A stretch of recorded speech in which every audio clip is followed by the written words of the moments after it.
The rain hammered against the coffee shop windows as evening descended upon the city. Elena Sterling sat motionless in her wheelchair, her 7-month pregnant belly prominent beneath her soaked coat. At 26, her once bright eyes now stared hollowly at the letter bearing her father's signature. Richard Sterling's words blurred through her tears. Daniel Carter pushed through the door, his janitor's uniform damp from the downpour. His gaze found her immediately. "Are you okay?" he asked gently, his voice cutting through her despair. Elena Sterling had once been the golden daughter of one of America's most powerful CEOs. Richard Sterling had built his empire from nothing, transforming a small tech startup in his garage into Sterling Group, a billion-dollar corporation that dominated 3 sectors of the technology industry. The company's headquarters occupied 40 floors of prime Manhattan real estate, its influence reaching across 6 continents. After his wife Margaret died of a sudden heart attack when Elena was 15, Richard buried himself deeper in quarterly reports and board meetings, believing that success and wealth would somehow fill the void her death had carved into their family. Elena understood his grief because she felt it too, the absence of her mother like a phantom limb that ached in quiet moments. She threw herself into her studies at Yale with the same single-minded determination, graduating summa cum laude in business administration with a minor in international finance.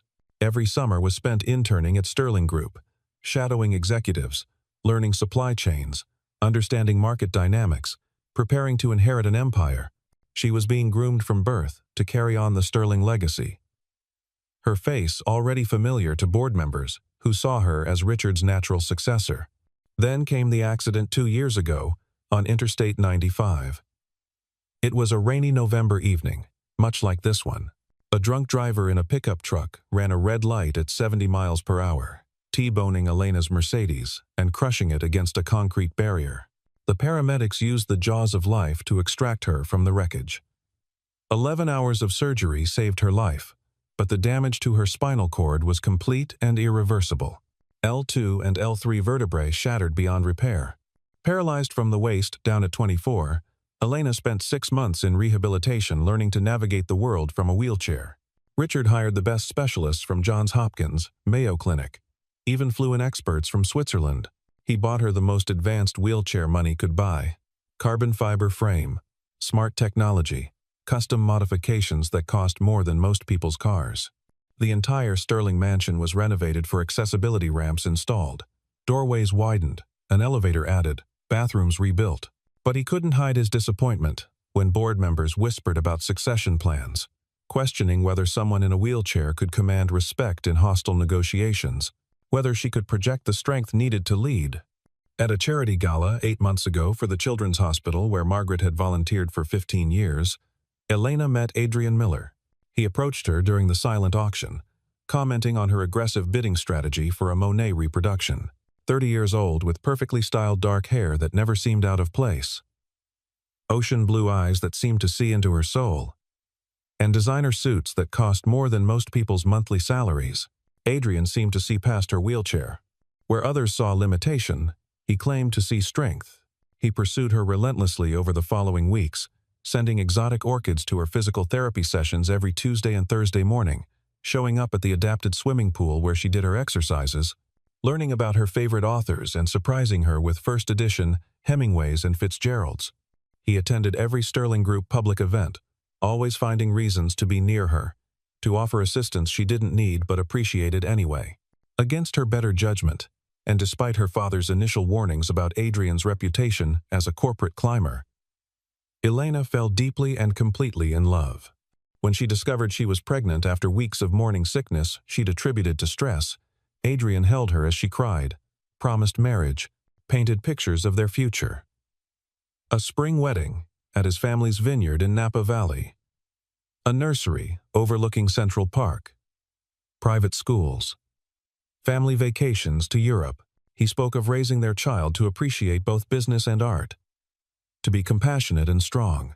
But promises, Elena was learning the hard way, meant nothing to men like Adrian Miller. Richard discovered the pregnancy during their monthly family dinner, a tradition he'd maintained despite rarely being emotionally present.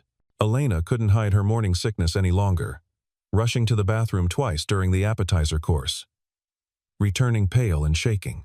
His face transformed from confusion to understanding, to fury, to something far worse, shame mixed with visceral disgust. The daughter he'd once proudly introduced at board meetings, whose intelligence he'd bragged about to competitors, was now unmarried, pregnant, and paralyzed. In his warped perspective, she'd become everything Sterling Group shouldn't represent. The conversation afterward was brutal. "You're pregnant," he stated, not asked, his voice cold as winter steel.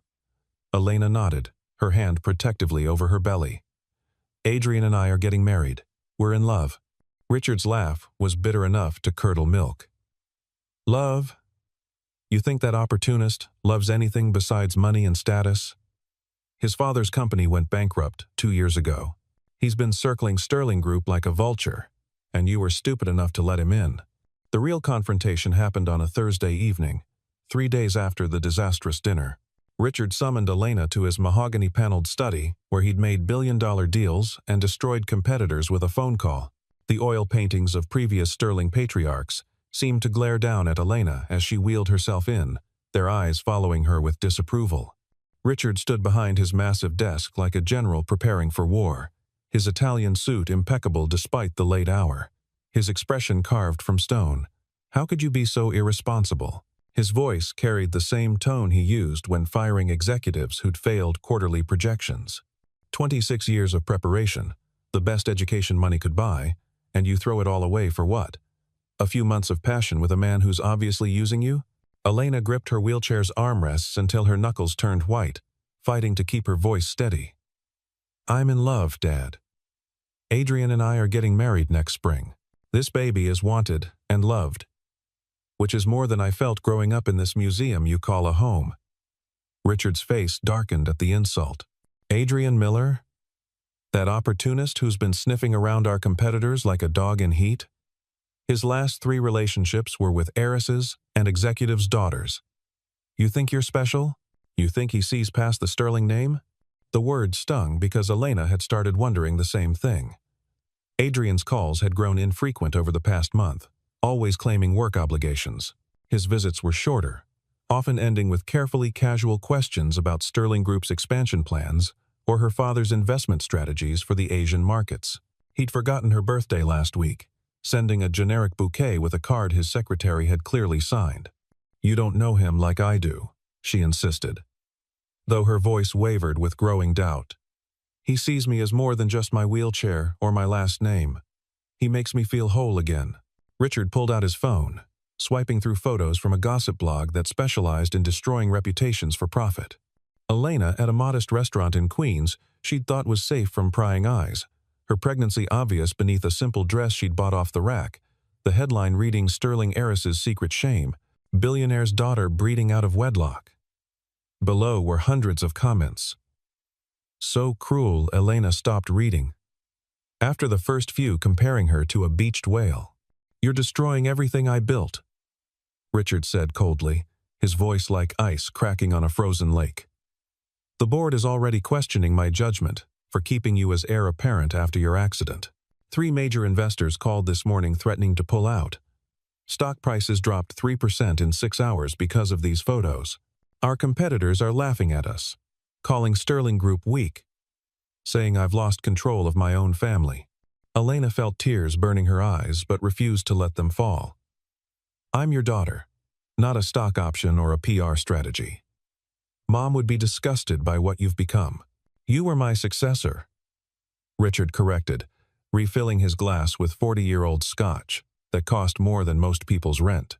"Now you're a liability that threatens 40 years of building this empire. Your mother understood sacrifice for the greater good. She gave up her career to support mine." "She gave up her career because you demanded it," Elena shot back. "And it killed her. The stress of being your perfect corporate wife gave her that heart attack." The silence stretched between them like a chasm impossible to bridge. Finally, Richard opened his desk drawer, pulling out documents his team of lawyers had prepared that afternoon. "Sign these. You'll receive a settlement of $500,000, enough to live quietly somewhere far from here. Europe, perhaps, where the scandal won't follow. In exchange, you'll relinquish all claims to Sterling Group, surrender your board position effective immediately, and have no further contact with our business associates or clients. You'll also sign a non-disclosure agreement about company operations." Elena stared at the papers, recognizing the legal language that meant complete severance from everything she'd known. "You're disowning me? Your only child? The daughter Mom died believing you'd protect?" Richard's jaw clenched at the mention of Margaret. "Your mother understood that the company comes first. It's what ensures our family's legacy for generations." "What family?" Elena asked bitterly. "The one you're destroying right now? The one you destroyed when you spread your legs for the first man who pretended to care," Richard snapped, the vulgarity shocking them both. "You have 48 hours to decide," he continued, recovering his composure. "If you refuse, you leave with nothing but the clothes on your back. Your credit cards are already frozen. The apartment in your name has been transferred back to the company. Your car has been repossessed. Choose wisely." That night, Elena packed what she could carry in 2 suitcases and a duffel bag. Her hands shook as she folded clothes, choosing practical items over designer pieces. She'd saved $3,000 in cash, hidden in her mother's old jewelry box behind the pearls Margaret had worn on her wedding day. As rain began falling, matching the tears she could no longer hold back, she wheeled herself out of the 20-room mansion where she'd taken her first steps, spoken her first words, celebrated birthdays, and mourned her mother. The security guard at the gate wouldn't meet her eyes as she passed, already informed of her new status as persona non grata. Daniel Carter was finishing his 10-hour shift at the Bentwood office complex, his back aching from mopping 3 floors and cleaning 47 bathrooms, when he saw her through the sheets of rain. The coffee shop was closed, its neon sign dark. But Elena sat under the small awning, trying futilely to escape the downpour. Her expensive clothes were soaked through, her blonde hair plastered to her face like seaweed, mascara running in dark rivers down her cheeks. She looked nothing like the confident woman he'd seen in Forbes magazine just 6 months ago, profiled as the future of Sterling Group. Daniel had noticed her earlier that week, entering the coffee shop each afternoon around 3, ordering chamomile tea she barely touched, staring at her phone as if willing it to ring. The barista, Jenny, had mentioned she'd been coming for days, always alone, always sad, barely speaking except to order. Tonight was different. Tonight she looked completely broken, like someone who'd lost everything that mattered and had no idea how to continue breathing. "Miss, you'll catch pneumonia out here," Daniel said, approaching slowly so as not to startle her. The last thing she needed was another shock to her system. Elena looked up, startled by the kindness in his voice, after days of harsh words and rejection. "The shop's closed. I'm just waiting for the rain to stop. This storm's supposed to last all night according to the weather service," Daniel said, checking his phone. "Are you waiting for someone to pick you up?" "I could wait with you if you'd like." "For somewhere to go," she admitted quietly, her voice barely audible over the rain hammering the pavement. "I used to have a driver. I used to have a lot of things." Daniel glanced at her luggage. Louis Vuitton pieces he recognized from magazines, now soaked and mud-splattered. He noticed her wheelchair, a high-tech model that probably cost more than he made in 6 months. Her pregnancy was obvious, despite her loose sweater. His own struggles as a single father had taught him to recognize desperation in all its forms. He'd worn that same expression after Sarah's funeral, standing in their empty apartment, wondering how he'd raise Ethan alone. "Look, I know this sounds crazy, and you have absolutely no reason to trust me, but my apartment's just 3 blocks away on Riverside. You could dry off, warm up, maybe eat something, and figure out your next move. No strings, no expectations, just human kindness." Elena studied him carefully, cataloging details. His uniform was worn but meticulously clean. Name tag, reading Daniel C. His face was weathered but kind, laugh lines around brown eyes that held a sadness matching her own. His hands were calloused from work but gentle-looking.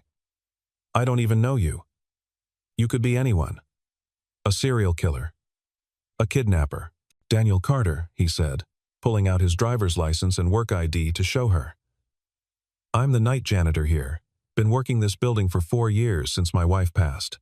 My son Ethan and I live in the Riverside Apartments, Unit 312. You can call the building Super, Mrs. Chen, to verify if you want. She'll vouch for me." "Why would you help a stranger?" Elena asked, suspicious after Adrian's calculated betrayal. "Especially one who's clearly a disaster?" Daniel thought of his wife Sarah, how she'd died 3 years ago from pancreatic cancer that took her in 4 months, leaving him to raise Ethan alone with no family support. His parents were gone. Sarah's family lived in Korea and barely knew Ethan existed. "Because sometimes strangers are just friends waiting to happen," he said, repeating what Sarah used to say at the community center where she'd volunteered teaching English to immigrants. "And because I know what it's like to feel like you're drowning with no life preserver in sight. After my wife died, strangers kept me and my son afloat. This is me paying it forward." The rain intensified, turning the streets into rivers. Lightning flashed, illuminating Elena's exhausted face. Her phone, dead from moisture damage, offered no salvation. Adrian hadn't returned her 37 calls or 18 increasingly desperate text messages. Her father's deadline loomed like an executioner's axe. She had no other options. No friends who weren't connected to Sterling Group. No family besides Richard. "Okay," she whispered, her pride crumbling like wet tissue paper. "Just for tonight. I'll pay you for the trouble." Daniel shook his head. "No payment needed. Let's just get you somewhere warm and dry." He helped her navigate the broken sidewalks, pushing her chair when the wheels stuck in puddles and debris, holding his own umbrella over her while getting thoroughly soaked himself. His apartment building was old, built in the 1960s, the elevator creaky and slow, graffiti on the walls. But when he opened his door, warmth and light and the smell of home flooded out. The apartment was small, but meticulously clean and organized. 900 square feet that held an entire life. Crayon drawings covered the refrigerator in overlapping layers of childhood creativity. Dinosaurs, robots, a family of 3 with one figure surrounded by hearts and labeled Mommy in Heaven. Toy robots lined the windowsill like sentries guarding against sadness. A New England Patriots blanket draped the worn couch that had seen better decades. Family photos covered one wall, a beautiful Korean woman with kind eyes appearing in most of them. Her smile radiant, even in casual snapshots. "Dad?" A young boy peered from behind a bedroom door, wearing dinosaur pajamas that were slightly too small. "Who's the lady?" "Is she from your work?" "This is Elena," Daniel said carefully, hanging up his soaked jacket. "She needs our help tonight. Remember what we talked about?" "About being kind to people who are having a hard time." Ethan nodded solemnly, then brightened with 8-year-old enthusiasm. "Like when Mrs. Rodriguez needed help with groceries after her surgery, or when Tommy's family needed food after his dad lost his job, or when Mr. Park couldn't pay rent and we shared our dinners. Exactly like that." Daniel smiled, ruffling his son's dark hair. "Can you get the extra blankets from the hall closet?" "The warm ones Grandma Sarah made." He grabbed clean towels from the bathroom, then hesitated at the doorway. The bathroom door's narrow, and there's a lip at the entrance. "It's not really wheelchair accessible, but I can help, if you're comfortable with that. I helped my mom before she passed, so I know how to be respectful and maintain dignity." Elena felt embarrassed, but grateful for his matter-of-fact approach. "Thank you. I'm usually more independent, but everything's been so hard lately. I feel like I'm falling apart at the seams." "No shame in needing help," Daniel said simply. "We all do sometimes." While Elena dried off in the bathroom with Daniel's respectful assistance, he kept his eyes averted, only helping where she specifically asked Ethan prepared his presentation with the seriousness of a UN ambassador. When she emerged wearing dry clothes, Daniel had found Sarah's old maternity wear he'd kept in storage, for reasons he couldn't explain. Ethan was waiting with hot chocolate made from scratch and a 1,000-piece puzzle spread across the coffee table. "Do you like dinosaurs?" he asked, seriously, as if this was the most important question in the world. "I used to love them when I was young," Elena said, remembering her childhood obsession, the museum trips with her mother, before Margaret got too busy being Mrs. Sterling. "I had a whole collection of fossils my mom helped me find. Then you'll love this puzzle. It's a brachiosaurus. Dad says they were gentle giants who only ate plants and protected their babies. They were so tall they could eat leaves other dinosaurs couldn't reach. Kind of like how Dad gets stuff from high shelves for Mrs. Rodriguez. As Ethan explained each dinosaur in his extensive collection with the expertise of a tiny paleontologist, complete with pronunciation guides and fun facts, Elena felt something shift inside her chest. This tiny apartment, with its cramped rooms and dated appliances, held more genuine warmth than her father's mansion ever had. Daniel prepared simple grilled cheese sandwiches and tomato soup, apologizing for the modest meal. We usually have more variety, but I haven't gotten to the grocery store this week. Ethan's been home with a cold and I didn't want to drag him out. It's perfect, Elena said, meaning it completely. She couldn't remember the last time someone had cooked for her without being paid to do so. My mom used to make this when I was sick, before she got too busy, before the company consumed everything. That night, sleeping on the couch that pulled out into a surprisingly comfortable bed while rain drummed against the windows, Elena made a decision. She wouldn't sign her father's papers. She'd rather have nothing than sell her soul for his money. She'd survived the accident. She'd survived this too. In the morning, Daniel made pancakes from his grandmother's recipe, while Ethan showed Elena his artwork, each drawing accompanied by an elaborate story. This one's our family before, he said, pointing to 3 figures holding hands under a rainbow. But Mommy got sick and became an angel, so now she watches from the clouds. See? That's her face in the sun. Elena touched the drawing gently, feeling tears threaten. She's absolutely beautiful. You're very talented, Ethan. Dad says she sends us signs that she's still around. Ethan explained, matter-of-factly. Like when we see cardinals. Those were her favorite birds. Or, when we find lucky pennies. Maybe she sent you here because you needed us and we needed you. Daniel blushed furiously, nearly dropping the spatula. Ethan, that's not, we can't assume. Elena has her own life. It's okay, Elena interrupted, wiping her eyes. Maybe she did. I'd like to think so. I'd like to think someone up there is looking out for all of us. Over the following days, an unexpected routine developed that felt more natural than Elena's old life ever had. Daniel worked nights from 11 p.m. to 7 a.m., coming home exhausted but always with a smile for his son. Elena watched Ethan after school, wheeling herself to the bus stop to meet him, helping with homework while teaching him card games her grandfather had taught her before he died. She contributed what money she had for groceries despite Daniel's protests, and learned to cook simple meals from YouTube videos, determined to be useful, to earn her place in their small sanctuary. 2 weeks into their arrangement, disaster struck.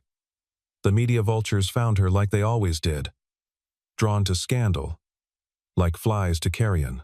Photographers clustered outside the building like a pack of hungry wolves, capturing Daniel helping Elena into his beat-up Toyota Corolla with 200,000 miles on the odometer. The headlines were vicious and cruel, designed to humiliate. Sterling heiress shacks up with janitor. From riches to rags. Elena's rebound. Billionaire's daughter. Chooses mop boy over fortune. And worst of all, crippled heiress trades down. The comments online were even worse, dissecting her appearance, her wheelchair, her pregnancy, Daniel's obvious poverty. Someone had even taken photos of Ethan, though Daniel threatened legal action to have them removed. The building's residents whispered when she passed, some sympathetic, others clearly judging. Mrs. Chen, the super, remained kind, but Elena heard her telling another tenant that the attention was bad for the building's reputation. Richard's lawyer arrived that afternoon while Daniel was at work, his Mercedes S-Class looking absurdly out of place parked between a rusted pickup and a Honda with a missing bumper. Elena recognized Harrison Walsh, her father's chief legal counsel for 20 years, a man who'd bounced her on his knee as a child, and now looked at her like something he'd scrape off his Italian leather shoes. Miss Sterling, he said, his tone making it clear she no longer deserved the family name. Looking around the modest apartment with barely concealed disdain, his gaze lingered on the water stain on the ceiling, the cramped quarters, the obvious poverty. Your father is concerned about your recent choices. His concern is touching, Elena said dryly. Considering he threw me out like yesterday's garbage, he's willing to increase the settlement to $1 million, Harrison said, placing a Hermes briefcase on the scarred coffee table. The conditions remain the same, with the addition that you cease this transparent attempt to embarrass him by living with someone so far beneath your station. This janitor you've latched onto, it's unseemly. People are talking. The board is questioning your father's judgment, even more now. Elena felt rage building like a tsunami. Daniel Carter is worth 10 of my father and 100 of you. Is he worth your child's future? Harrison asked pointedly, adjusting his gold cufflinks that cost more than Daniel made in a month. Think about what you're doing, Miss Sterling. No private schools, no Harvard legacy admission, no trust fund, no opportunities, no connections. Your child will grow up in poverty, all because of your pride. Is that really what your mother would want? For her grandchild to suffer because you're too stubborn to see reason. The mention of her mother was a calculated cruelty. After he left, Elena sobbed until she could barely breathe, her chest heaving with the weight of her failures. When Daniel returned home at 7:30, exhausted from covering an extra shift, he found her packing with shaking hands. "I'm destroying your life," she said, unable to meet his eyes. The photographers, the lawyers, the neighbors whispering and pointing. Other kids are bullying Ethan at school because of me. They're calling him names, saying his dad is sleeping with a cripple for money. Daniel knelt beside her wheelchair, gently taking her trembling hands in his calloused ones. "You know what Ethan told me yesterday? He said you're the best thing that happened to us since his mom died. And he's absolutely right." "But I'm a burden," Elena protested, tears streaming down her face. "I can't even contribute properly. I can't work. I'm pregnant with another man's child, paralyzed, disowned, followed by scandal everywhere I go. What could you possibly see in me?" Daniel cupped her face gently, his thumbs wiping away her tears. "I see someone who reads stories with different voices to make my son laugh until his sides hurt. Someone who taught him fractions when I couldn't figure out Common Core math. Someone who makes this apartment feel like a home again, instead of just a place where we exist between Sarah's death and whatever comes next. I see someone I'm falling in love with." Their eyes met, and Elena saw truth there, not calculation. "But Adrian," she started. "Adrian's a fool and a criminal," Daniel said firmly. "Any man who could walk away from you doesn't deserve to breathe the same air as you." That evening, needing closure, Elena called Adrian one last time. He answered on the 15th ring, clearly drunk, music pounding in the background. "Elena, for Christ's sake, stop calling. It's over. It was over the moment your daddy cut you off." "I'm pregnant with your child," she said steadily. "You can't just walk away from that responsibility." "So you claim," Adrian replied coldly, the music suddenly muting. "Look, it was fun while it lasted, but let's be realistic here. Your father cut you off completely. You're paralyzed, probably forever. What kind of future could we possibly have? I've got a reputation to maintain, a career to build. Being saddled with a crippled baby mama isn't part of my 5-year plan." The cruelty of his words cut deep but also freed her. "You said you loved me. You said my wheelchair didn't matter." Adrian laughed, ugly and mean. "I loved the Sterling name and the doors it opened. I loved the insider information you gave me about your father's deals. Without that, you're just another girl in a wheelchair. And frankly, not worth the trouble. Don't contact me again. My lawyer will send papers terminating parental rights. I want nothing to do with you or the brat." He hung up. Elena stared at the phone, then at Daniel reading to Ethan on the couch, doing all the voices for Harry Potter, making his son giggle. Real love, she realized with crystal clarity, looked nothing like Adrian's promises and everything like this patience, kindness, dinosaur puzzles, bedtime stories, and choosing to stay when leaving would be easier. 3 days later, Daniel overheard a conversation that changed everything. He was cleaning the executive floor of Meridian Industries, Sterling Group's biggest competitor, when Adrian's voice drifted from a conference room. The door was slightly ajar, and Daniel could see Adrian with several executives through the gap, all of them drinking expensive whiskey and laughing. The old fool never suspected anything, Adrian boasted, loosening his tie. His precious daughter was so desperate for attention after that accident. She told me everything. Sterling Group's expansion plans for Asia, their weaknesses in cybersecurity, the problems with their Singapore suppliers, even Richard's personal passwords. I had access to his home computer through her laptop. She gave me everything on a silver platter. Daniel pulled out his phone, carefully recording everything. His military training from 6 years in the army, helping him remain invisible. Adrian detailed how he'd targeted Elena, specifically on orders from Marcus Vance, Meridian's CEO. Vance identified her as the weak link after the accident. Vulnerable. Desperate for validation. Isolated from her father. It was like taking candy from a baby. A paralyzed baby, he added, making the others laugh. The pregnancy was unfortunate timing, Adrian continued, pouring another drink. But it actually worked in our favor. Richard's so disgusted with his crippled daughter having a bastard child, he's barely functioning. Sterling Group stock is down 12% this month alone. We'll initiate the hostile takeover next quarter when they're at their weakest. Another executive asked, "What about the girl? Could she expose us?" Adrian waved dismissively. "She's broke. Living with some janitor in a slum. About to pop out a kid. Who'd believe her? Besides, I've got enough fabricated evidence to make her look like a bitter ex trying to get revenge. We're untouchable." Daniel's hands shook with rage. Elena had been systematically destroyed by calculated cruelty. He wanted to burst in and beat Adrian senseless.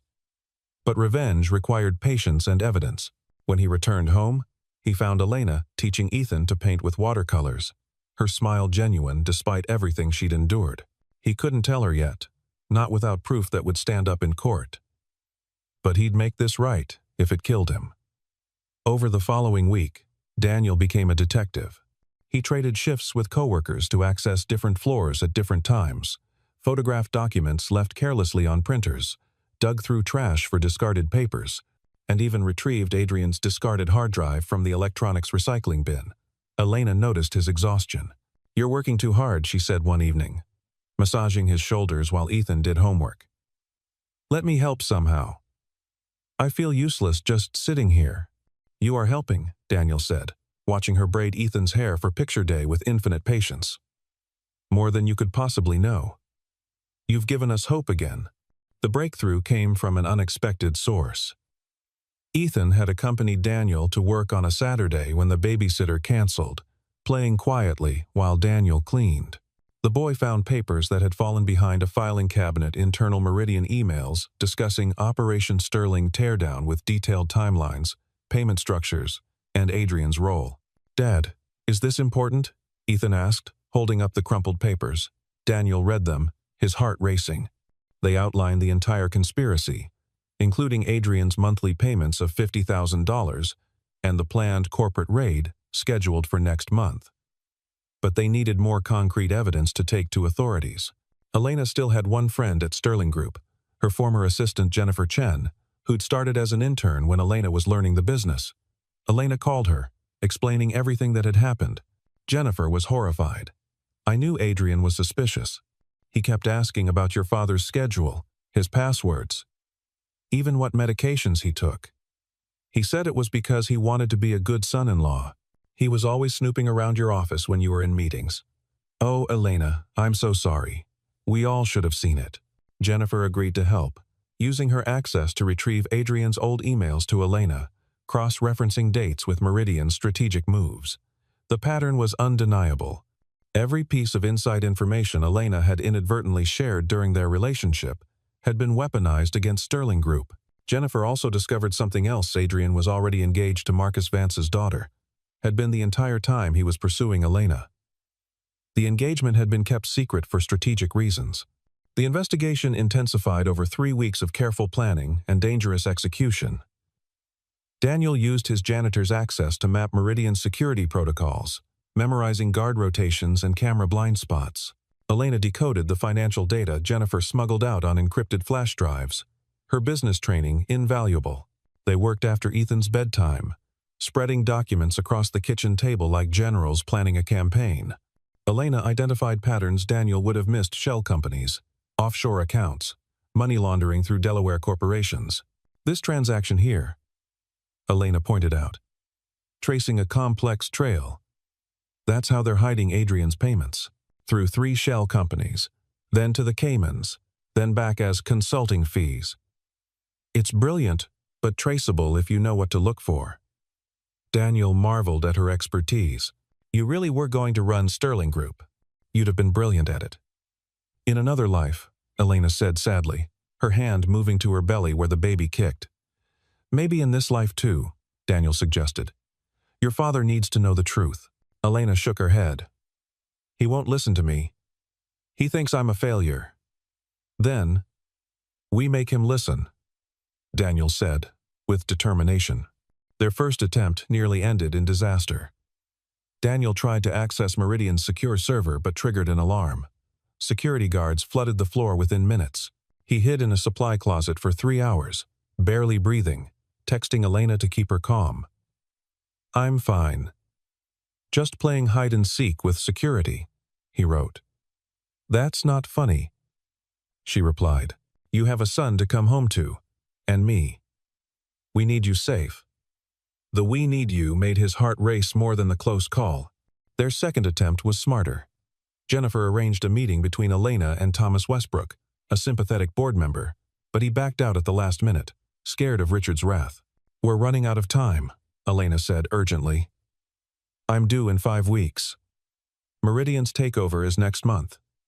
Daniel made a decision. Then we confront Adrian directly. Elena grabbed his arm. That's dangerous. He's desperate now. So are we, Daniel said. But we're also right.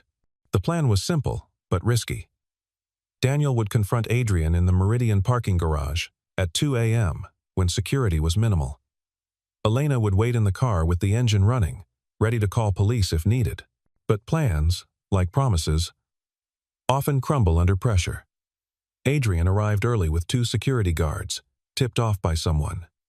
Daniel's heart sank until he heard a familiar voice. Adrian Miller? Richard Sterling emerged from behind a concrete pillar, flanked by his own security team. We need to talk. Elena gasped from the car. Her father looked older, grayer, diminished. But his presence still commanded attention. About what? Adrian asked nervously, his hand moving toward his jacket. About how you seduced my daughter for corporate espionage, Richard said coldly. Daniel stepped forward, holding up the evidence. Mr. Sterling, I have proof of everything. What followed was chaos. Adrian tried to run, but security blocked him. Cornered, he pulled a gun from his jacket. You don't understand, he shouted, waving it wildly. Marcus Vance owns judges, politicians, half the police force. If I don't deliver Sterling Group, I'm dead. Daniel moved instinctively between the gun and the car where Elena waited. Put it down, Adrian. This won't solve anything. You destroyed my daughter for money. Richard's voice broke with rage and grief. Adrian laughed bitterly. She was an assignment. The pregnancy complicated things. Makes her damaged goods now, doesn't it, Richard? The cruelty sparked something primal in Daniel. He started forward, but Elena's voice stopped everyone. She'd gotten out of the car, wheeling herself into view with remarkable calm. Adrian, look at me. Her voice was steady, commanding. You think you broke me? You think being paralyzed makes me weak? I survived an accident that should have killed me. I'm carrying a child despite everything. I found real love with a man who sees my worth beyond my name or my legs. You didn't break me. You freed me from a shallow life of lies. Adrian's hand shook. Shut up. The FBI is already investigating Meridian. Elena revealed what Jennifer had discovered. Marcus Vance was arrested this morning for insider trading and racketeering. You're alone. The sirens were audible now. Adrian looked around wildly, then dropped the gun and ran. Security tackled him before he reached the exit. As police led him away, he screamed about conspiracies, but the evidence was overwhelming. Richard approached Elena slowly. How long have you known? 3 weeks, Elena said. We've been gathering evidence to save your company. Richard looked at Daniel. You did this for her? We did it together. Daniel corrected. Your daughter's brilliant, Mr. Sterling. You just stopped seeing it when she stopped walking. Richard's shoulders sagged. Elena, I was so wrong. Can you forgive me? Elena felt tears coming. I don't know, Dad. You abandoned me when I needed you most. I know, Richard said. I was scared. When your mother died, I promised to protect you. Instead, I became the threat she would have fought. The conversation was interrupted by Elena, gasping in pain. The stress, she managed. The baby's coming now. The hospital room was controlled chaos. Elena was only 35 weeks pregnant, the baby arriving 5 weeks early from stress. Daniel held her hand while she crushed his fingers during contractions. Richard paced the hallway, forbidden from entering by Elena but unable to leave. Ethan stayed with Mrs. Rodriguez, drawing pictures and praying. You're doing amazing. Daniel whispered between contractions. I'm scared, Elena admitted. What if something's wrong? What if I can't be a good mother from a wheelchair? You're already a wonderful mother to Ethan, Daniel reminded her. This baby is lucky to have you. The delivery was complicated by Elena's paralysis, requiring careful monitoring.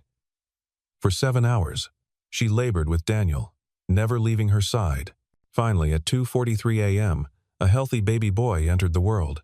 He's perfect, the doctor announced. Small at 5 pounds, but strong. Elena sobbed as they placed him on her chest. Hello, little one. I'm your mama. Daniel touched the baby's tiny hand. He has your eyes. And your determination, Elena said. You saved us both. You saved yourself, Daniel corrected. I just reminded you how strong you are. Richard knocked tentatively. May I? Elena nodded, exhausted. Her father entered slowly, tears flowing at the sight of his grandson. He's beautiful. What's his name? Elena looked at Daniel, who nodded. Thomas Daniel Sterling, she said. After both his grandfathers. Richard's composure cracked completely. My father would have been honored. The baby grasped Richard's finger with surprising strength. I'll do better, Richard promised. For all of you. Over the following days, the hospital room became a gathering place. Jennifer brought balloons. Mrs. Rodriguez brought tamales. Ethan brought his dinosaur collection. He needs to know about T-Rex first. Ethan explained seriously. The media attention shifted from scandal to redemption. Adrian's arrest exposed Meridian's corruption, saving Sterling Group. But in the hospital room, none of that mattered.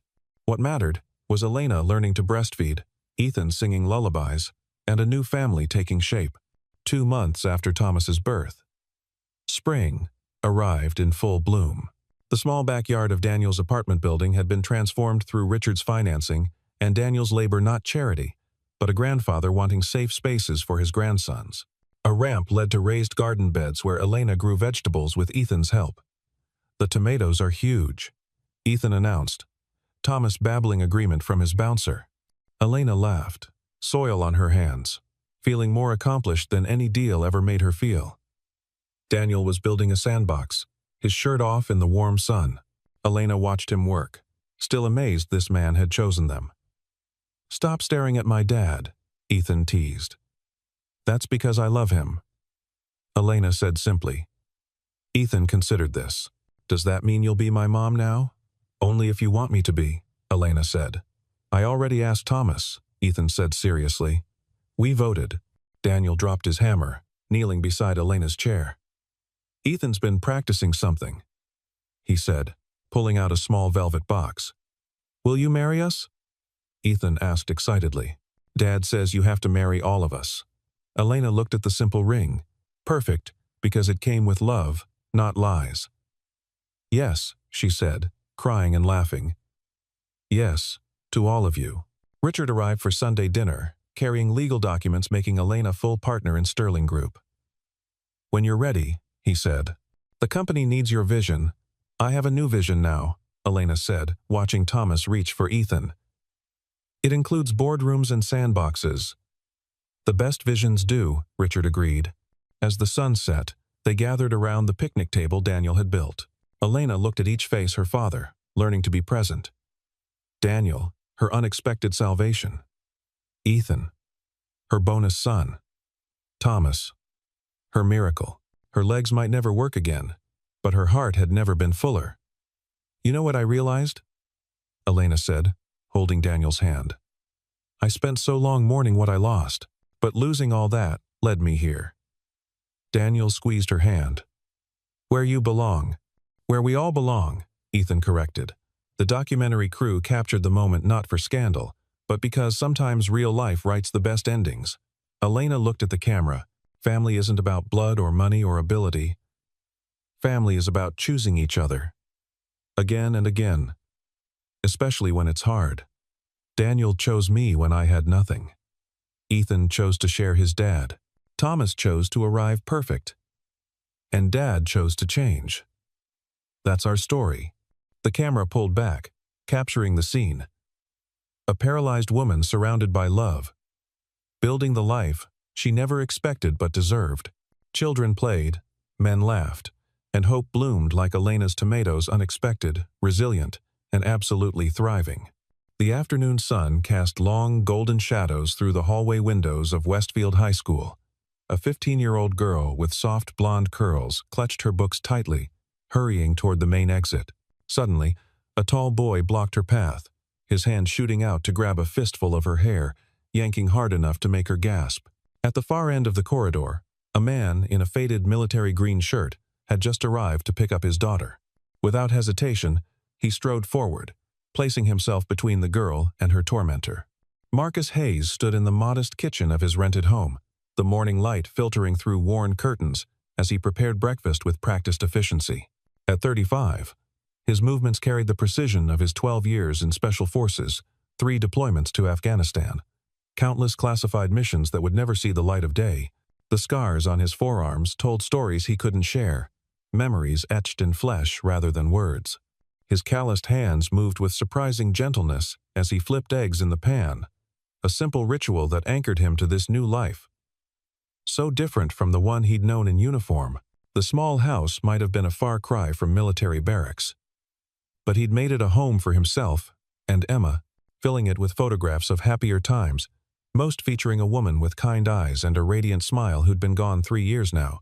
Emma bounded down the stairs, her long brown hair tied in a high ponytail that swung with each step. At 15, she possessed her mother's delicate features, but her father's unwavering spirit. She'd inherited more than just his stubborn chin and determined gaze. She'd absorbed his sense of justice, his inability to stand by when someone needed help. The loss of her mother to cancer had aged her in ways that had nothing to do with time. There was a depth in her blue eyes that her classmates couldn't understand.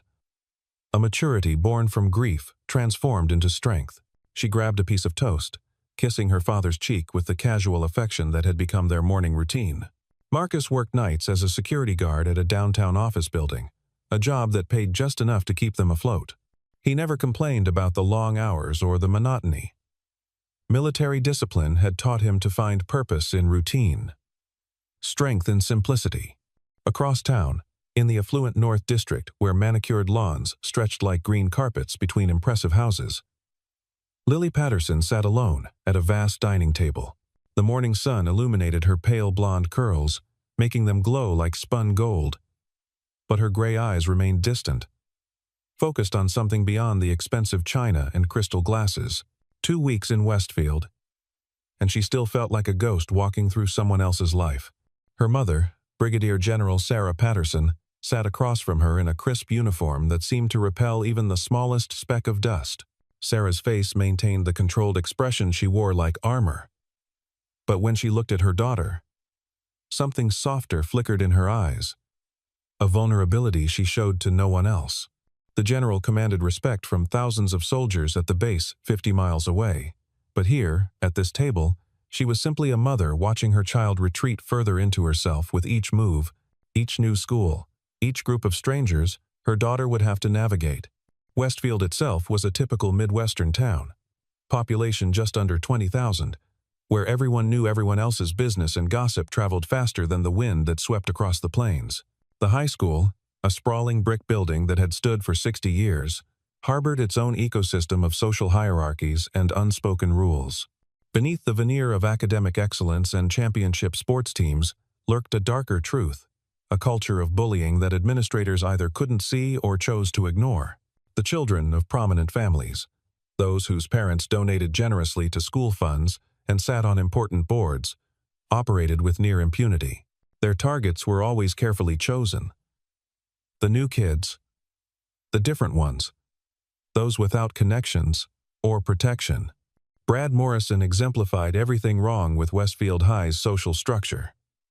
As captain of the football team and son of the town's most successful banker, he moved through the hallways like he owned them. His broad shoulders and square jaw might have made him attractive, if not for the cruel twist that seemed permanently etched on his lips. He'd learned early that power came not from strength alone, but from the fear you could instill in others. His favorite targets were the ones who wouldn't fight back, who had no one to defend them. When he'd spotted Lily Patterson that morning new, alone, clearly uncomfortable in her own skin, he'd found his latest source of entertainment. He hadn't expected anyone to intervene, certainly not a security guard who should have known better than to challenge the Morrison family. Marcus had seen Brad's type before. In every conflict zone he'd served in those who confused fear with respect, who built themselves up by tearing others down. The moment he'd entered that hallway and witnessed Brad gripping Lily's hair, something primal had awakened in him. Not rage, exactly, but a cold certainty that this would stop, now. His approach had been silent, years of training making his footsteps nearly soundless despite his size. When he'd placed his hand on Brad's wrist, applying pressure to the nerve cluster that would force him to release his grip, he'd used exactly the amount of force necessary, no more, no less. Violence, he'd learned, was a tool to be wielded with precision, never emotion. The parking lot stretched before them, autumn leaves scattered across the asphalt like nature's confetti. Emma had immediately moved to Lily's side, her protective instincts as natural as breathing. She recognized something in the other girl's posture, the way she held her books like a shield, the slight tremble in her hands that she tried to hide. Emma had been there herself the previous year, when they'd first arrived in Westfield. The same group, led by Brad, had decided that a security guard's daughter didn't belong in their school. She'd endured weeks of harassment before finally telling her father. And even then, she'd made him promise not to intervene directly. But she'd asked him to teach her to defend herself, and those lessons had changed everything not because she'd ever had to use them, but because knowing she could had transformed the way she carried herself. That was Brad Morrison, Emma explained quietly as they walked. His family basically owns half the town. His dad's the bank president, his mom's on the school board, and his older brother Derek is even worse, got arrested last year for beating up some college kid at a bar. But the charges mysteriously disappeared. She glanced at Lily, noting how the other girl seemed to shrink into herself at the mention of violence.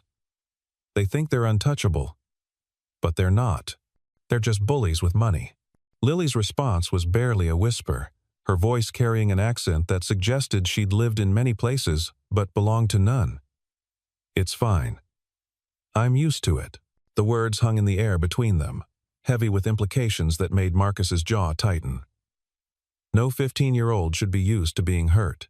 He thought of Emma at that age, how fierce and bright she'd been before her mother's illness, how that light had dimmed but never extinguished. Looking at Lily, he saw a light that was barely flickering, threatening to go out entirely.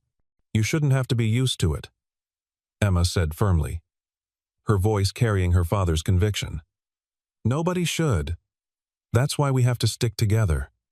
Safety in numbers, right, Dad? Marcus nodded, though his attention had shifted to something else, the way Lily held her left arm close to her body, protective and unconscious.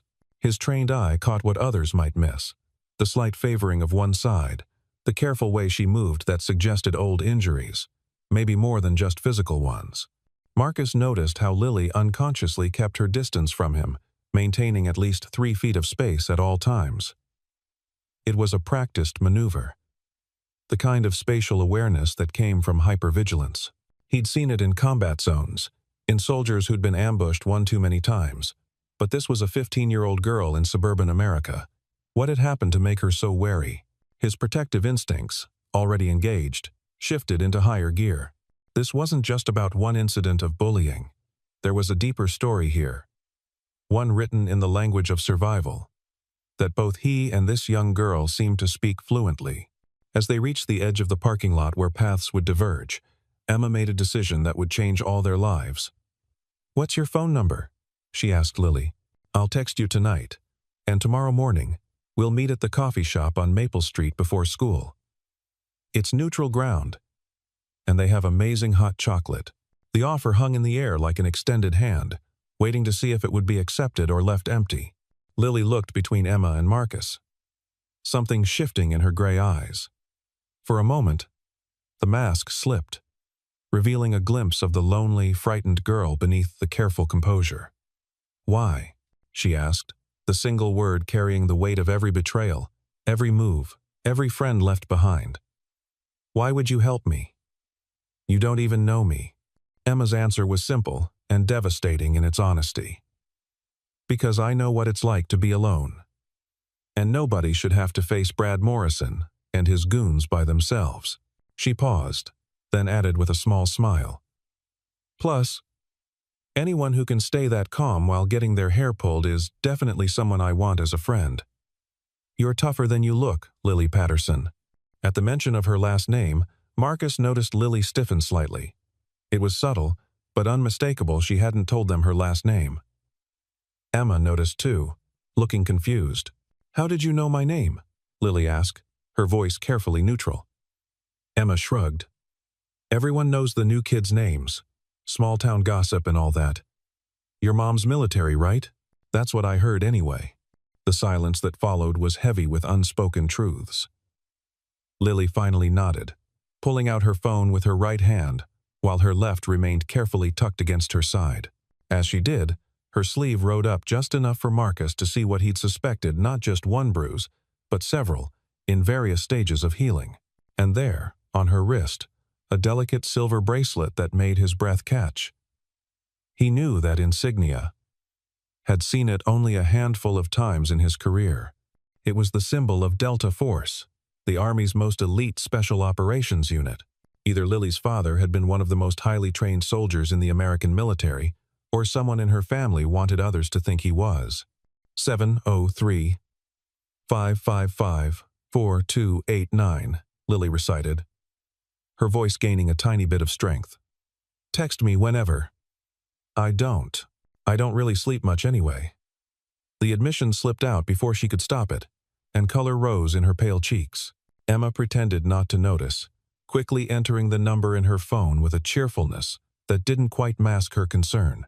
They parted ways at the corner of Madison and 3rd, Lily walking toward the north side of town with quick, purposeful strides that suggested she knew exactly how long it took to get home and didn't want to be late. Marcus and Emma watched her go, both lost in their own thoughts.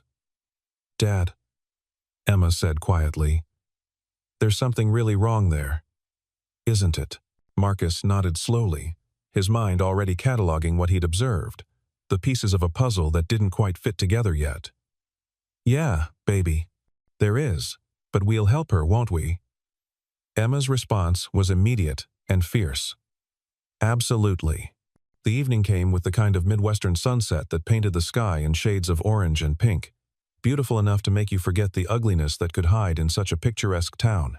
Marcus and Emma had fallen into their evening routine dinner at Murphy's Diner, where the waitress knew their order by heart and the coffee was strong enough to wake the dead. They were walking home, Emma chattering about her history project on the Cold War, when the shadows moved. 3 figures emerged from the alley between the hardware store and the pharmacy. Brad Morrison stood in the center, flanked by 2 of his football teammates, Tyler and Jake. But it was the 4th figure, stepping out behind them, that made Marcus's muscles tense in preparation for violence. Derek Morrison was 25, built like his brother but with none of the boyish softness that remained in Brad's face. Prison had hardened him, not officially, of course, since the charges had been dropped. But everyone knew he'd spent 3 months in county lockup before his father's money had worked its magic. His eyes held the flat, dangerous look of someone who'd crossed certain lines and found he liked the other side. Well, Derek drawled, his voice carrying the false friendliness of a predator toying with prey. "The hero security guard." Heard you put your hands on my little brother today. Marcus shifted slightly, positioning himself between the threat and Emma. His voice remained calm, almost conversational. Your brother was assaulting a student. I stopped him. If you have a problem with that, I suggest you take it up with the school administration. The words were reasonable, but his body language spoke a different language. Entirely feet planted, weight balanced, ready to move in any direction. Emma had backed up 3 steps, just as he'd taught her, phone already in hand, though she hadn't lifted it yet. See, that's where you're wrong. Derek stepped closer, close enough that Marcus could smell the beer on his breath. In this town, we handle things differently. The Morrison family has been here for 4 generations. You've been here, what, a year? You don't get to come into our town and tell us how to behave. His fists clenched, and Marcus read the telegraph of the punch before it came the slight drop of the shoulder, the shift in weight. The punch never landed. Marcus moved with an economy of motion that was almost beautiful in its efficiency. He redirected Derek's fist past his head, using the man's own momentum to send him stumbling forward. Tyler and Jake rushed in from both sides, but Marcus had already anticipated their attack. A swift kick to Tyler's knee sent him down, not broken but unable to stand. Jake received an open palm to the solar plexus that left him gasping for air on the sidewalk. The entire encounter lasted less than 10 seconds. Derek scrambled to his feet, rage and humiliation warring on his face. You have no idea what you've just done, he snarled. You don't know who you're messing with. This goes way deeper than you think, soldier boy. The last 2 words were spit out with particular venom, suggesting Derek knew more about Marcus's background than he should. My family has connections you can't even imagine. 1 phone call, and you'll lose that pathetic job. Another call, and maybe Child Services starts wondering if a violent vet should be raising a teenage daughter alone. The threat against Emma changed everything. Marcus took 1 step forward, and something in his expression made Derek stumble backward. When Marcus spoke, his voice was soft, which somehow made it more terrifying.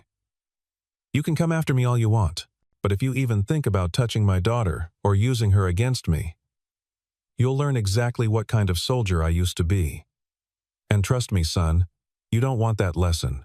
For a moment, nobody moved. Then sirens wailed in the distance, growing closer. Someone had called the police.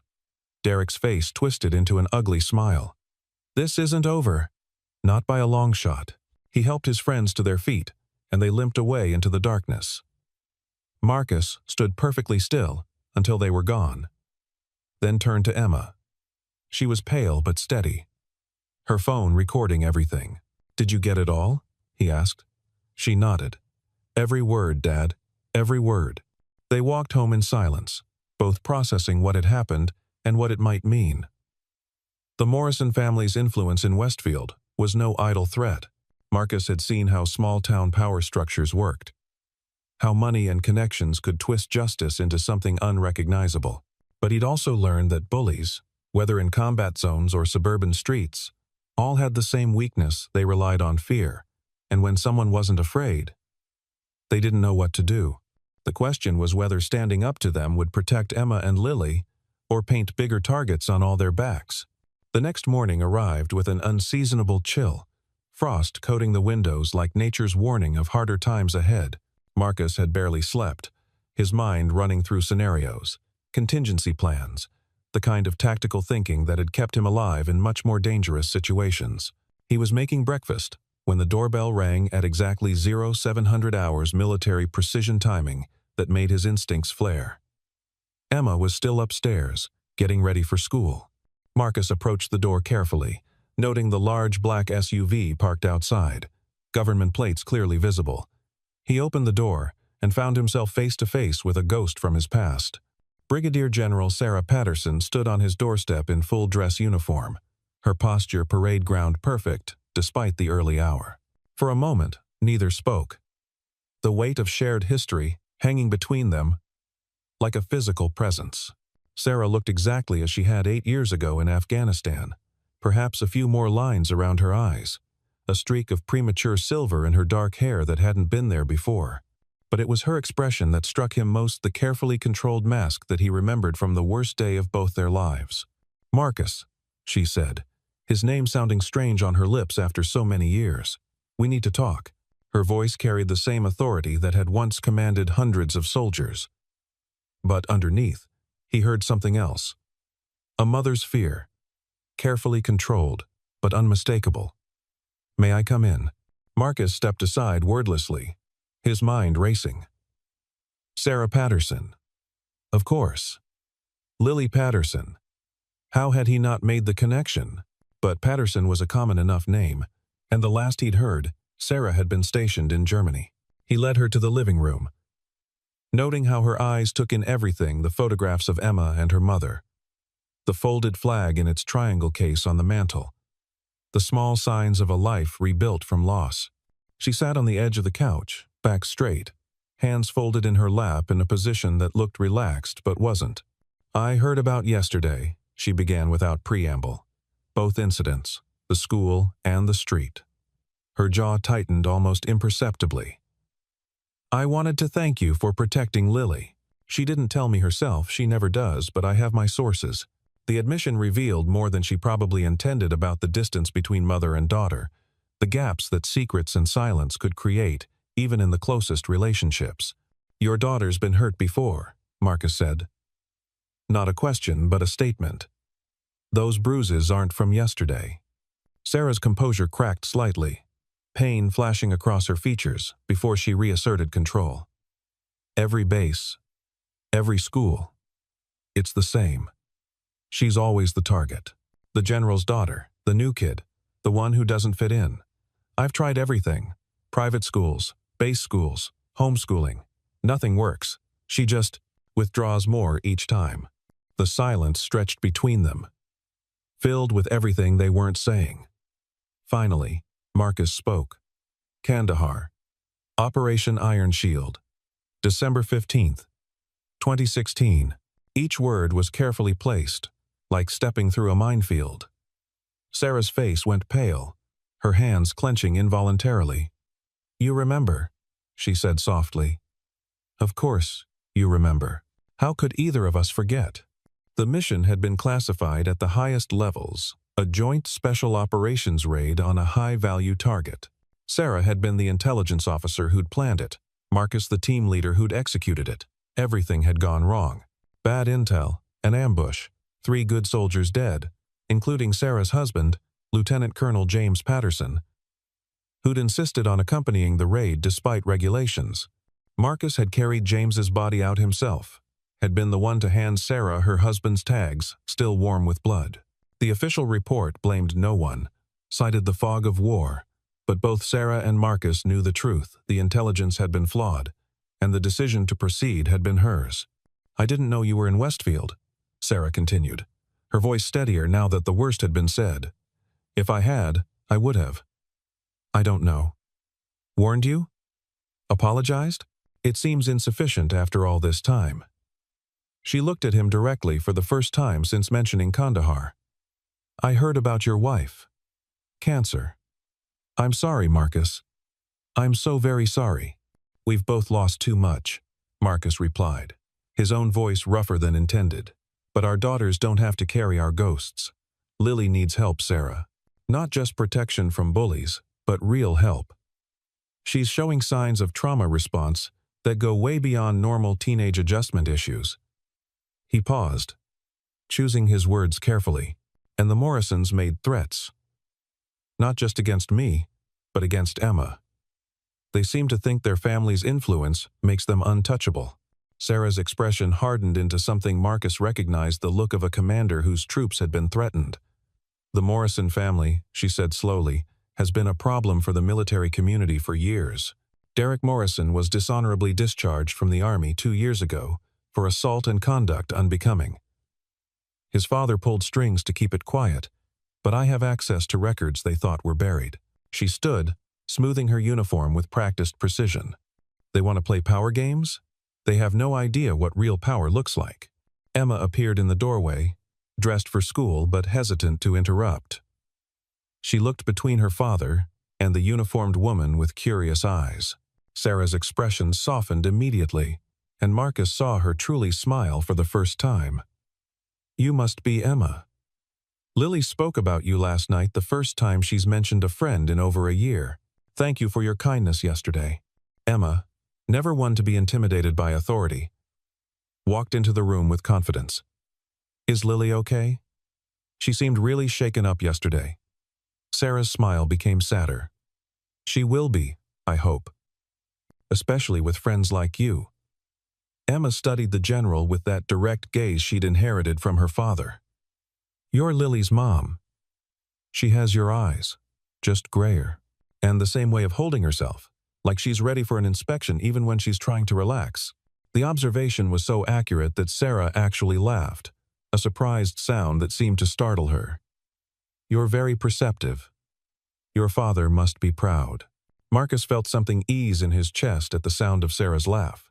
Maybe, just maybe, they could move past their shared tragedy and focus on what mattered now, their daughters.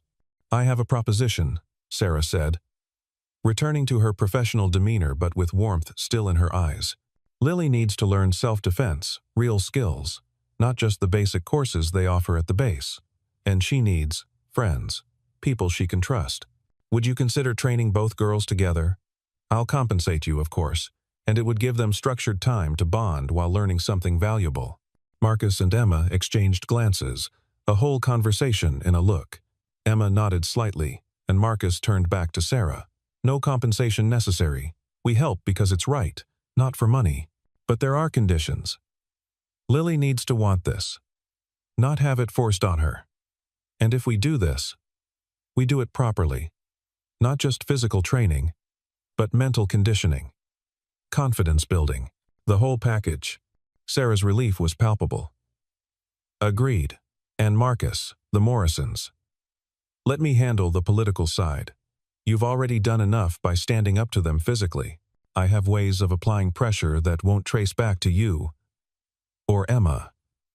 The implied threat in her words was clear. She would protect her daughter and those who'd helped her with every resource at her disposal. Later that evening, after Sarah had left and plans had been made, Marcus found himself standing on the back porch, looking out at the small yard where he'd taught Emma her first self-defense moves 3 years ago, right after her mother's diagnosis. They'd needed something to focus on besides hospital visits and treatment schedules, something that made them feel less helpless. The training had become their therapy, their way of proving that they could still protect each other, even when they couldn't protect themselves from loss. Emma joined him, holding 2 cups of coffee, the ritual they'd developed for important conversations. She's not what I expected, Emma said, referring to General Patterson. She's scary in that quiet way, like you. But also sad. Really? Deeply sad. Marcus accepted the coffee, proud of his daughter's emotional intelligence. She lost someone important in the war. Someone she blames herself for losing. It changes you. Carrying that kind of guilt. Is that why you recognized each other? You were there when it happened? Emma asked, showing that perception again. Marcus nodded, not trusting himself to speak about James Patterson, about the blood and the sand and the sound Sarah had made. When he'd handed her those tags, some stories weren't meant to be shared, even with those you loved most. Do you think we can really help Lily? Emma asked, changing the subject with the intuitive kindness she'd gotten from her mother. She seems so closed off, like she's built walls inside of walls. Marcus put his arm around his daughter, drawing her close. Everyone can be helped if they want to be, and sometimes the people with the highest walls just need someone patient enough to find the door. The first training session was scheduled for Saturday morning, the local gym empty except for them in the early hours. Marcus had arrived early to set up, laying out mats and checking equipment with the methodical precision that never left him. Emma bounced on her toes, excited to share something she loved with a potential friend. When Lily arrived with her mother, she looked smaller somehow in athletic wear, vulnerable without her usual armor of oversized hoodies and hunched shoulders. We'll start with basics, Marcus announced, his instructor voice calm and encouraging. Stance, balance, awareness. The foundation everything else builds on. Emma will demonstrate.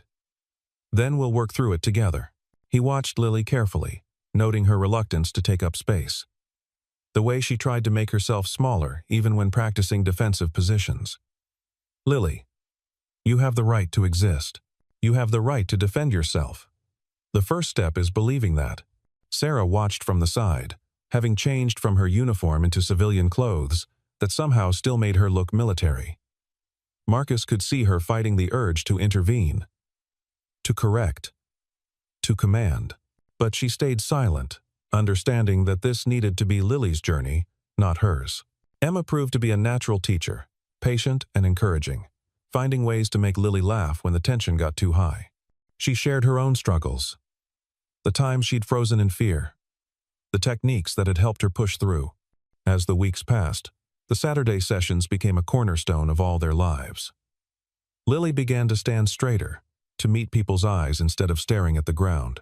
She still flinched at unexpected movements, still kept her guard up, but there were moments of genuine joy when she successfully completed a complex defensive sequence, when Emma's ridiculous jokes caught her off guard, when Marcus's quiet approval made her beam with pride. Sarah began joining the sessions, first as an observer, then as a participant, her own skills sharp despite years behind a desk. The transformation wasn't just physical. Emma and Lily became inseparable at school, their friendship a shield against Brad Morrison's continued harassment. He hadn't given up, but he'd become more careful, especially after his father received a visit from military investigators asking about Derek's discharge and certain financial irregularities in his bank's dealings with government contracts. The message was clear: push too hard, and push would come to shove. Marcus and Sarah began talking after sessions, first about the girls, then about their shared past. Finally, about their individual losses and the challenge of single parenthood. The conversation that had been impossible 8 years ago, in the aftermath of tragedy, became possible in this small gym. With their daughter's laughter echoing off the walls. They were careful, both too damaged to rush into anything, but something was building between them. Not romance. Not yet, but understanding, respect, the foundation of something that might grow given time. Everything changed on a Thursday evening 6 weeks after that first training session. Marcus was at work, Emma and Lily were studying at the public library, and Sarah was in a meeting at the base. None of them saw the trap being set. Derek Morrison had spent weeks planning, recruiting help from outside town, people who didn't know or care about military connections or small-town consequences. He wanted revenge, and he decided that the best way to hurt Marcus was through the girls. The attack came as Emma and Lily were walking home from the library, taking their usual route through the park. 6 men emerged from the shadows, surrounding them quickly and efficiently. Derek stood back, directing like a general who wouldn't dirty his own hands. Well, the soldier's brat and the general's princess. Perfect. His smile was ugly with anticipation. You're going to send a message for me. But Derek had made a crucial miscalculation. These weren't the same frightened girls from 6 weeks ago. The training had given them more than just physical skills. It had given them confidence, trust in each other, and the knowledge that they didn't have to be victims. When the first man reached for Emma, she reacted instinctively, the moves Marcus had drilled into her flowing naturally. Lily, quiet Lily, who wouldn't hurt a fly, became someone else entirely when Emma was threatened. The weeks of training, the bond they'd formed, the protective instincts that had been dormant all activated at once. The fight was messy, desperate. Nothing like the controlled environment of the gym. But the girls worked together, covering each other's weaknesses, using the terrain to their advantage. They couldn't win against 6 grown men, but they didn't have to. They just had to survive long enough. Emma had triggered the emergency alert on her phone the moment the men appeared, sending their location to her father and Sarah.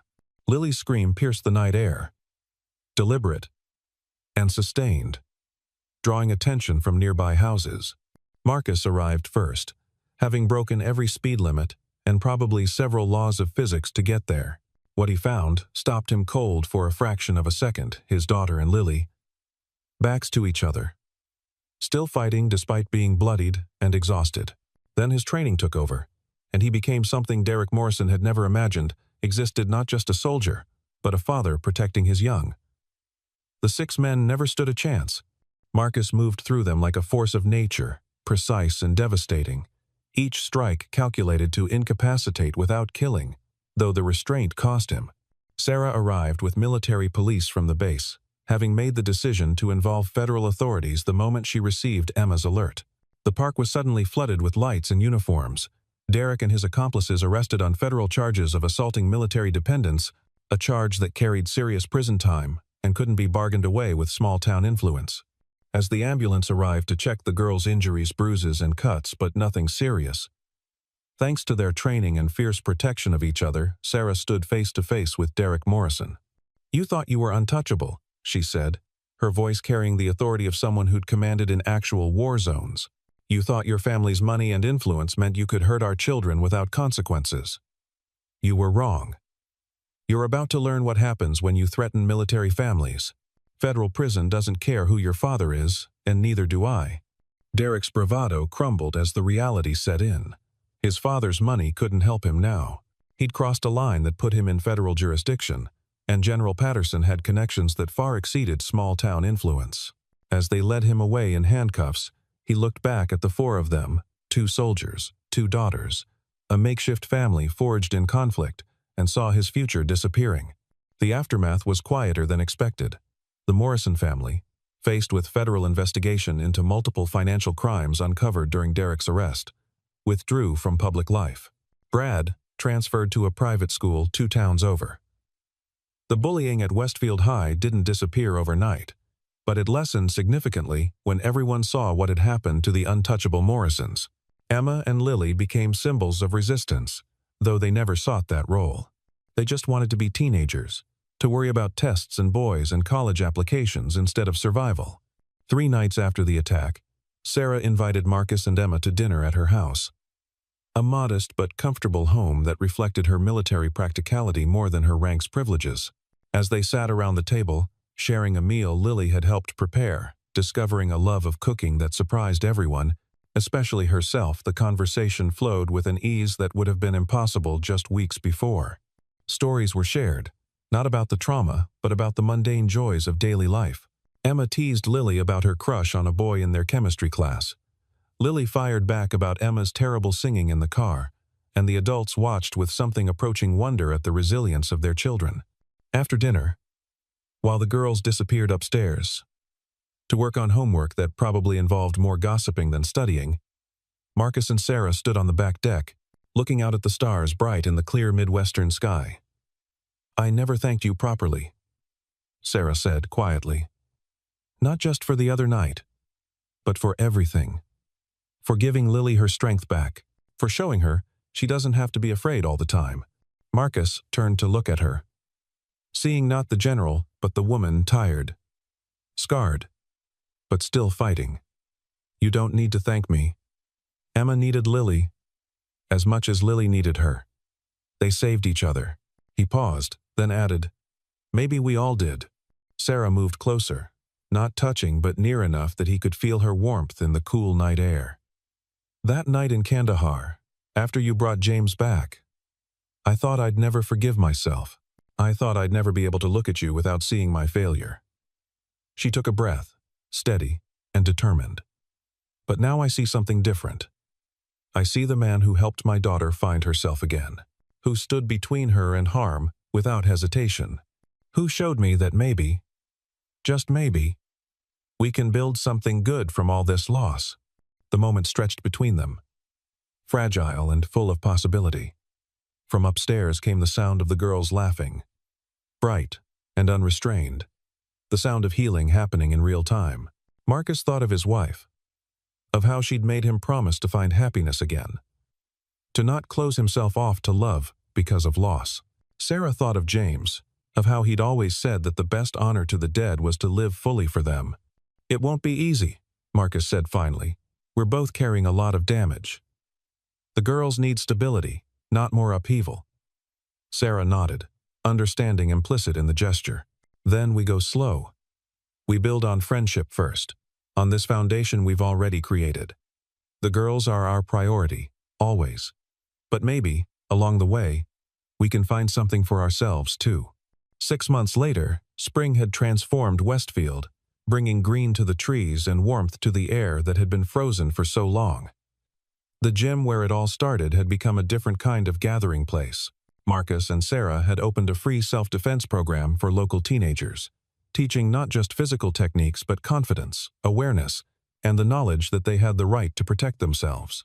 Emma and Lily served as assistant instructors, their story inspiring others who'd felt powerless to find their own strength. The relationship between Marcus and Sarah had evolved slowly, carefully, with respect for their past losses and hope for their future. They weren't trying to replace what they'd lost, that was impossible, but to build something new, something that honored their ghosts while embracing life. The girls, far from being upset by the development, seemed relieved that their parents had found in each other the understanding that only comes from shared experience and mutual respect.